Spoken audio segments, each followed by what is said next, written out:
Iran के नजदीक अमेरिकी सेना में बड़ी हलचल दिखाई दे रही है। कतर के अल उदैद एयरबेस में सैन्य मूवमेंट, F-35 फाइटर जेट्स के साथ बॉम्बर्स की तैनाती, अमेरिका के KC-135 एयर रिफ्यूलिंग टैंकर्स तैनात, पाकिस्तान भी पहुंचे अमेरिकी ट्रूप्स। ये कहा जा रहा है कि सिस्तान और बलूचिस्तान वाला इलाका, आप जानते हैं एक बड़ा इलाका, 900 किलोमीटर लंबा इलाका पाकिस्तान के साथ मिलता है, और यह कहा जा रहा है कि अमेरिकी ट्रूप्स ऑलरेडी पाकिस्तान में एंटर कर चुके हैं। ये हमारे साथ मौजूद इरशाद साहब से बेहतर कौन हमको इन्फॉर्म कर सकता है। UEM जयपुर एक आदर्श लक्ष्य है, भावी छात्रों के लिए अच्छी नौकरी, भविष्य के लिए तैयार कौशल के साथ अच्छी शिक्षा। इरशाद साहब, क्या ऐसी कोई सूचना है आपके पास? बहुत शुक्रिया। मैं आपसे कल भी अर्ज कर रहा था, देखिए आप वेनेजुएला की तरह ईरान को ना समझिए, मैंने कल कहा आपसे। दूसरी बात यह है कि आप क्या समझते हैं कि कोई भी मुसलमान, कोई भी इंसान मस्जिदों को जला सकता है, मंदिर को जला सकता है, इबादत गाहों को जला सकता है? देखें, ये वो लोग थे इजरायली जिन्होंने ये हंगामा किया ईरान में। ईरानी लोगों ने ये ऐसा कुछ नहीं किया। कल तक आप दिखा रहे थे कि ईरानी लोग हुकूमत का तख्ता पलटने वाले हैं। मैंने आपसे ये अर्ज की थी कि ऐसा नहीं है, ये ईरानी लोग नहीं है, ये वो लोग हैं जो मुल्क दुश्मन अनासिर होते हैं। ये जो जेलों में बंद हो रहे हैं और जो ये मरे हैं, देखिए इदारे अपना कंट्रोल रखते हैं हमेशा। कहां से आ गए ये लोग? रखते हैं किसी भी मुल्क की। देखिए मेरी बात सुन लीजिए गौतम। ना बात कहिएगा डॉक्टर इरशाद। 12 हजार लोग कहां से घुस गए ईरान के भीतर? क्या लग रहा है आपको, आपकी तरफ से गए हैं क्या? ये कौन से लोग हैं जो वहां पर ये मस्जिदों को आग लगा रहे हैं? ये वो कौन से लोग थे जिन्होंने इनके जनरल को शहीद किया? वो कौन से लोग थे इजरायली जिन्होंने इनके पहले फौजियों को शहीद किया था? आप देखें, मैं ये हमेशा ये कहता हूं कि हकीकत को तस्लीम किया करें, लोगों को देखा करें कि किस मुल्क में क्या हो रहा है। कल तक मेरे मुल्क में जो आप ये कह रहे हैं कि कासिम सुलेमानी को मारने वाले लोग, या उसके बाद जिन लोगों ने, अमेरिका और इजराइल ने जिन लोगों ने इनके तमाम दूसरे आर्मी ऑफिसर्स को निशाना बनाया, वही लोग ये करवा रहे हैं, आप ये कह रहे हैं? बिल्कुल, इसके पीछे कुछ एजेंसी होते हैं, कुछ ममालिक होते हैं, कुछ ना आप ये कह रहे हैं सर अमेरिका इसके पीछे है? आप कह रहे हैं अमेरिका इसके पीछे है सर? कासिम सुलेमानी को किसने मरवाया था सर? अमेरिका ने मरवाया था। आपने क्लियर कट कहा, ये बड़ी बात कह रहे हैं इरशाद साहब, इसको फ्लैश कीजिए। अमेरिका इसके पीछे, ईरान में चलने वाले डिस्टर्बेंसेस के पीछे अमेरिका कहा जा रहा है इरशाद साहब की तरफ से। जी, और इजराइल है। मैं ये कह रहा हूं अमेरिका और इजराइल। अभी आपने कहना शुरू कर दिया कि पाकिस्तान में भी अमेरिकन जहाज आ गए। देखिए, ये इस तरह की खबरें मत फैलाया करें, ना पैनिक फैलाया करें। हम जो भी करेंगे इंशाल्लाह पूरी दुनिया के सामने। अच्छा, कभी अमेरिका ने पाकिस्तान के एयर स्पेस का भी यूज नहीं किया था सर, या जो किया था? मैं एक बात बताऊं आपको कि पाकिस्तान हर मुल्क से दोस्ती रखता है, हिंदुस्तान की तरह हर सुराख में उंगली नहीं देता है जिससे किसी से भी सांप डसा। अभी आपको किसने सांप ने डसा है? क्या आप हर सुराख में मोदी जी उंगली देते? आज मोदी जी कहाँ छुपे हुए हैं? मोदी जी इसी का खमियाजा भुगत रहे हैं। आ गए ना। तमाम ममालिक से दोस्ती रखते हैं, तमाम मालिक के साथ बिजनेस कर रहे हैं, तमाम। सर ये बताइए, आपने एक और बात कही, वो कौन से लोग हैं जो मंदिरों को तोड़ते हैं? वो कौन से लोग हैं जिन्होंने मंदिरों को तोड़ कर यहां पर मस्जिदें बनाई? तो वो कौन से लोग हैं जो वहां मस्जिदों में आग लगा रहे हैं? आप बेहतर जानते होंगे सर, क्योंकि आपको ये पता होता है कि इस तरह के एलिमेंट्स कहां पे हैं। लेकिन आपने एक महत्वपूर्ण बात कही है, आपने कहा है कि ऐसे कोई ट्रुप्स, आपने ये भी कहा अमेरिका और इजराइल के इसके पीछे हैं, और आपने ये भी कहा कि ऐसे कोई ट्रुप्स अभी पाकिस्तान में नहीं है। क्या वाकई पाकिस्तान में इस तरह के कोई ट्रुप्स नहीं पहुंचे हैं, या पाकिस्तान को यह ताकीद की गई है कि इसके बारे में दुनिया को पता नहीं चलना चाहिए? अगली खबर देखिए, ट्रंप की तैयारी, ईरान पर बमबारी। आपके पास आता हूं इरशाद साहब, लेकिन यह पर्सपेक्टिव भी देख लीजिए जरा।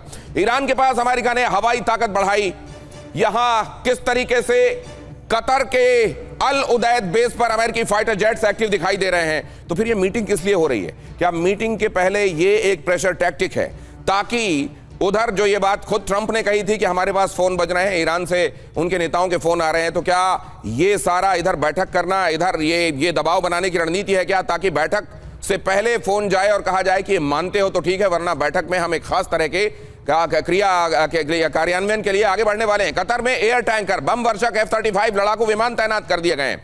अमेरिकी, यहां देखिए जरा, मिडिल ईस्ट में अमेरिका के सैनिक 34,000 से बढ़ाकर 50,000 कर दिए गए हैं। ईरान से तनाव के बीच अमेरिकी ट्रूप्स पाकिस्तान पहुंचे हैं। हालांकि इरशाद साहब कह रहे हैं कि मैं इस बात की तस्दीक नहीं करता, और उनके हिसाब से ये एक गलत खबर को प्रोपेल करने जैसा है। अगली खबर देखिए जरा, सड़कों पर उतरे राष्ट्रपति मसूद पेज़ेश्कियान। खामेनेई के पक्ष में सड़कों पर उतरे। पेजेश्कियान के समर्थक भी साथ में थे मौजूद। हालांकि पेजेश्कियान में जिस तरह के रिफॉर्म्स का वादा किया था आपने अपनी जनता के साथ, पेजेश्कियान उन रिफॉर्म्स को अमल में नहीं ला पाए हैं। मार्च के दौरान ईरानी झंडा, इस मार्च के दौरान ईरानी झंडा भी लहराया गया और असल में उन लोगों को जवाब है जो रजा पहलवी के समय का झंडा लेकर सड़कों पर इस समय उतर रहे हैं। यहां पर ईरान का मौजूदा झंडा लेकर उतरे ये लोग। पेजेश्कियान ने आयतुल्लाह खामेनेई के पक्ष में माहौल बनाने के लिए ये मार्च निकाला। लेकिन सवाल यहाँ ये है कि ये क्या ये कोमोडोर कार्तिकेय काले, ये बात जो कही जा रही है पाकिस्तान की तरफ से, ये काबिले एतबार है क्या कि अमेरिकी ट्रूप्स पाकिस्तान में नहीं है आपके मुताबिक? नहीं, ऐसा देखिए, पाकिस्तान का हमेशा से डबल गेम रहा है एंड ये सारा मिडिल ईस्ट भी जानता है और डेफिनेटली हम तो जानते ही हैं इसको अच्छी तरह से। और जो बलूचिस्तान की तरफ के एयरबेसेस हैं, और जो बात हुई थी जब field marshal Asim Munir US गए थे और वहाँ खाना खा रहे थे ट्रंप के साथ, तो शायद जो डील हुई थी उसमें मैंने पहले भी कहा था, वन ऑफ द डील का पॉइंट्स वाज कि जब हम ईरान में एंटर करेंगे या ईरान के सर्वेलेंस के लिए जो हवाई जहाज आएंगे वो किस तरफ लैंड करेंगे। तो पाकिस्तान के जो बलूचिस्तान की तरफ के बेसेस हैं वो they are being regularly use for that, इसमें कोई शक नहीं है। पहले भी वो यूज़ हो चुके हैं अगेंस्ट ईरान और इस बारी भी यूज़ हो रहे हैं। आपको याद होगा ईरान ने एक बारी बॉम्ब भी किया था पाकिस्तान को उस तरफ से। तो देयर इज़ अ हिस्ट्री, इसमें इतिहास है और डेफिनेटली इसमें स्ट्रेटेजिक सामरिक तौर पे पाकिस्तान के लिए एडवांटेज है, because Pakistan gets American money, after all that is what the whole thing is. नहीं, लेकिन सर टर्की ने बड़ा इस समय बड़ा एक्सप्लिसिट संदेश दिया है कि इस तरह की किसी तरह की अमेरिकी की अगर कार्रवाई होती है हम उसके एकदम खिलाफ हैं। टर्की ये लाइन ले रहा है, पाकिस्तान इधर रुपयों के डॉलर के लालच में ही अगर अमेरिका की मदद करता है तो क्या वो जिस उम्मा की बात करता है और अपने झंडे के नीचे बाकी मुल्कों को लाने की बात करता है, ये कहते हुए कि हमारे पास परमाणु अस्त्र भी हैं इसलिए हमारे साथ लाइन लगा लो, क्या उसकी ये अपील, उसकी ये बातें आइंदा दिनों में सुनी जाएंगी? देखिए, सारी लड़ाई उम्मा के लीडरशिप की ही है मिडिल ईस्ट में, इसके अलावा और कोई लड़ाई नहीं है। Turkey, Saudi Arabia, UAE, Pakistan, इन सब के बीच में जो आपसी गहमा गहमी चलती है, आपसी पॉलिटिक्स चलती है, वो इसी बात पे चलती है कि उम्मा की लीडरशिप कौन लेगा। इस समय टर्की का पलड़ा थोड़ा भारी है। UAE versus Saudi Arabia Yemen में इन्वॉल्व हो गए हैं, वो एक अलग उस पर चल रहे हैं। सऊदी अरेबिया यूएस से थोड़ी खिटपिट चल रही है। पाकिस्तान इस पूरे गेम में जिसे बोलते हैं बीच के बिचौलिए की तरह इधर से उधर घूम रहा है और ये कोशिश कर रहा है कि कहां पर उसकी गोटी फिट होती है। अब देखिए आगे क्या होता है। सिचुएशन इस समय किसी के हाथ में नहीं है। टर्की यस, इस समय स्ट्रॉन्गेस्ट कंटेंडर टर्की है बिकॉज वो स्टेबल है, उसके पास नेटो की पोजीशन है, मिलिटरली वो एक स्ट्रांग नेशन है, इसमें कोई शक नहीं है। तो टर्की अफोर्ड कर सकता है कि अमेरिका के खिलाफ आवाज उठाए। एक तो डॉलर पहले लिए जा चुके हैं, पहले इतना सारा कर्ज है और इस समय तो एहसान का बहुत बड़ा टोकरा भी रखा हुआ है इधर असीम मुनीर के सिर पर। वो मना कैसे करेंगे अगर अमेरिका ये कहता है कि कार्रवाई के लिए हम तुम्हारी जमीन का भी इस्तेमाल करेंगे ईरान के ऊपर। और जरा देखिए, सड़कों पर उतरे लाखों खामेनेई समर्थक। अगली खबर, विद्रोह को विदेशी साजिश बताया, ईरान की एकजुटता के नारे लगाए, खामेनेई की सत्ता को बताया राष्ट्रवादी। खामेनेई के समर्थन में जवाबी प्रदर्शन है ये। जिस तरीके से विरोध प्रदर्शन हो रहे हैं खामेनेई के खिलाफ, उसी तरीके से वो लोग जो खामेनेई के साथ लामबंद हैं उन लोगों ने खामेनेई के समर्थन में यह मोर्चा निकाला है और बताने की कोशिश की है कि ये बाहरी ताकतों की वजह से डिस्टर्बेंस ईरान में हो रहा है और ये हम होने नहीं देंगे। ये जो एक डाइवर्जन किया जा रहा है, इसको ये दिखाने की कोशिश है प्रोफेसर अमिताभ की ये तो असल में बाहरी लोग हैं, उन्होंने ये कर दिया। अभी इरशाद साहब भी ये बता रहे थे कि वो कौन से लोग हैं जो मसाजिद जला रहे हैं। ये मान लीजिए एक महत्वपूर्ण रणनीति है भी, तो मौजूदा दौर में क्या कारगर हो जाएगी? देखिए, ईरान इस तरह के प्रोटेस्ट से अछूता नहीं रहा है, लेकिन इस बार डिफरेंस क्या है? इस बार डिफरेंस है इकोनॉमिक इनइक्वालिटी, इकोनॉमिक डिफरेंसेस इतने ज़्यादा बढ़ गए हैं। आप ये समझिए $1 मतलब 15 लाख रियाल, और वहाँ ऑलरेडी 2018-19 से जब से सैंक्शंस लगे हैं वहाँ के हालात बहुत बुरे हैं। तो किसी पर ब्लेम कर देना ये बहुत लाजिमी है, लेकिन वहाँ के हालात के लिए कि वहाँ के लीडरशिप जिम्मेवार है ये मानते हैं। पेजेश्कियान साहब को इस बार उन्होंने क्यों अलाउ किया, जो सुप्रीम काउंसिल थी कि उसको इनको लड़ने देंगे, इसलिए कि वो अमेरिका से हस्तक्षेप कराना चाहते थे लेकिन बहुत म्यूटेड लेवल पे। लेकिन अब हालात बिगड़ गए हैं। खामेनेई साहब की अब वो उम्र नहीं रही कि एक्टिव होकर वहां पर कंट्रोल कर पाएं। ये जितने प्रो गवर्नमेंट डेमोन्स्ट्रेशन है आप देख रहे हैं, सिर्फ तेहरान की का ही इमेज आ रहा है। जो बाकी बड़े शहर हैं, मशाद, इस्फहान, वहां आप प्रो गवर्नमेंट प्रोटेस्ट नहीं देख रहे हैं।